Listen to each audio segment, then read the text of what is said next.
Et on me dit, Nicole Ferroni, Oui. que vous êtes enchantée. Oui, je suis enchantée, mais surtout en chantant, car on ira tous au paradis, même moi. Sauf qu'en fait, monsieur de Morand, j'ai eu la liste entre les mains et il s'est complètement trompé, Michel. On n'y est pas du tout, car voici le nom de ceux qui y figurent. Nike présent, Apple présent, Total Whirlpool présent, la reine Elisabeth, Hamilton, Bono, Shakira présent. Oui, voilà quelques noms de ceux qui se délectent de 350 milliards d'euros échappés à l'impôt, bien cachés dans le paradis. Ah bon, au paradis, vous me direz, Ferroni?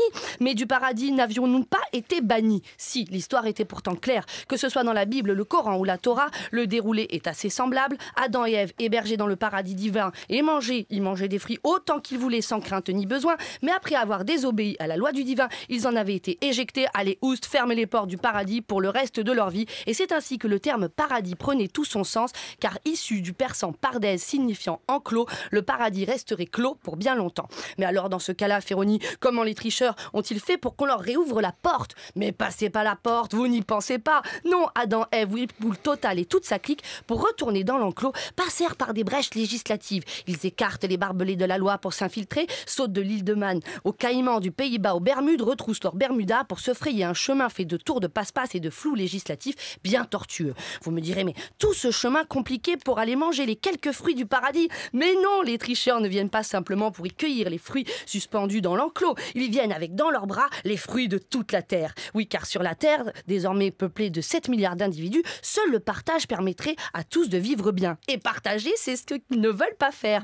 Donc dès qu'ils ont vu passer le panier d'osier destiné à recevoir l'impôt, nommé fisc, ces quelques riches ont eu la bonne idée d'aller vite se planquer de l'autre côté. Se planquer sur l'autre rive, offshore dit-on en anglais, pour y manger plein de fruits sans avoir à partager. Et ainsi, ils mangent bananes, dividendes, capitales et capitules, mais aussi ils mangent des infirmières, des profs, des flics, des pompiers, des fabricants picards de machines à laver, des routes et des écoles. Car tout cet argent échappé à l'impôt était autant de moyens soustraits, mangés aux États, non investis dans le service public ou l'économie réelle, qui aurait pourtant profité à tous. Et dans ce festin arrosé de guacamole, au bon goût d'avocat, avocat fiscaliste bien sûr pour en extraire un maximum de jus, il y avait par chance dans le jardin une pomme nommée Appleby, qui était un cabinet de conseil que venaient croquer parfois les tricheurs. Et sans être une pomme empoisonnée, cette pomme était, comme dans la Genèse, le fruit de la vérité. Car dans la pomme étaient cachés des cocons de journalistes qui tranquillement observaient les cupides. Et ces journalistes, une fois devenus papillons, allèrent de leurs ailes prévenir hors de l'enclos à la fois la loi, le gros œil public et tous les autres humains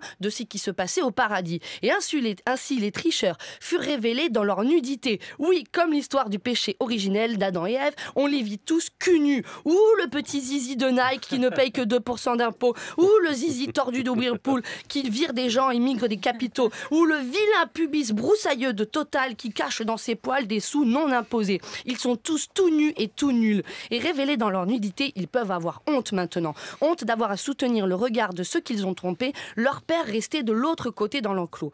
Mais alors quoi? C'est ça le but des papillons, jeter juste en pâture quelques noms? Non, ce n'est pas juste semer justice et culpabilité. C'est surtout donner à voir par ces papiers du paradis le mauvais état de la clôture. Cette loi qui percée de quelques trous laisse passer les connaisseurs et laisse payer les autres. Alors heureusement, bientôt nous irons sur la porte de l'Éden coller cette petite annonce. Recherche députés, sénateurs, eurodéputés, commissaires européens, ministres et présidents, ébénistes ou ferrailleurs pour faire ici preuve de bon sens et remettre en état cette clôture, cadre législatif équitable et robuste qui, en appliquant à tous un impôt juste pour la communauté, permettra à chacun de trouver son petit coin de paradis. Nicole Ferroni, merci.